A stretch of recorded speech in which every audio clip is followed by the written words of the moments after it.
இன்னைக்கு பால் கொழுக்கட்டை சாப்பிட்லாமா? ஊர்லேருந்து வந்த நாள்லேருந்து என் சின்ன பையன் பார்த்தீங்கன்னா, அம்மா வீட்டுக்கு போயிட்டு இடியாப்பம், பணியாரம், பால் கொழுக்கட்டை அப்படின்னு சொல்லி டெய்லி ஈவினிங் ஏதாவது ஒரு ஸ்நாக்ஸ் வாங்கி வந்துக்கிட்டே இருக்கிறாங்க.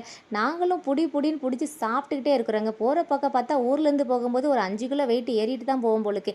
சரி பரவாயில்ல, ஊரில் போய் வெயிட் லாஸ் பண்ணிக்கலாம் அப்படின்னு சொல்லிட்டு தான் சாப்பிட ஆரம்பிச்சாச்சு. நான் பால் கொழுக்கட்டையை ஓப்பன் பண்ணதாங்க, கும்பலாக வந்து என்னை சுற்றி உட்காந்துட்டாங்க. சரி ஓகே, எல்லோரும் எனக்குன்னு சொன்னாங்க. இரு நான் ஃபஸ்ட்டு டேஸ்டிங்கை போட்டுட்டு தான் எல்லாருக்கும் கொடுப்பேன் அப்படின்னு சொல்லிட்டு டேஸ்ட் போட ஆரம்பிச்சிட்டாங்க. டேஸ்ட் வேற லெவல் அட்டகாசமாக இருந்துச்சுங்க. சின்ன மருமகனும் சூப்பராக இருக்குது அப்படின்னு சொல்லி தம்ஸ் அப் வேறு காட்டிட்டான் பார்த்துக்கோங்களேன். அந்தளவுக்கு டேஸ்ட்டாக இருந்துச்சு. ஓகே அப்படின்னு சொல்லிட்டு எல்லாருக்கும் 2 ஸ்பூன் தான் சாம்பிளுக்கு தருவேன் அப்படின்னு சொல்லி ஆளுக்கு 2 ஸ்பூன் ஊட்டி முடிக்கங்களையும் கொண்டு வந்த பால் கொழுக்கட்டை ஃபுல்லாமே காலியாகி போச்சுங்க. நாங்கள் எங்கள் ஊரில் இந்த பண்டத்துக்கு பால் கொழுக்கட்டைன்னு சொல்லுவோம்.